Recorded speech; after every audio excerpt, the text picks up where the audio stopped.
বাংলাদেশের প্রথম rail station জাগতিক রেল স্টেশন।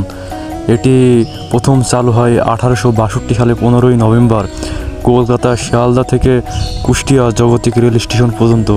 আর এই যে দেখতে পাচ্ছেন সময়সূচি, তখনকার সময় ট্রেন কখন কোন টাইমে আসবে তারই সময়সূচি তালিকা করে দেওয়া। সময় পরিবর্তন আর আধুনিকতার ছোঁয়াপে এই স্টেশনটা হারানোর পথে।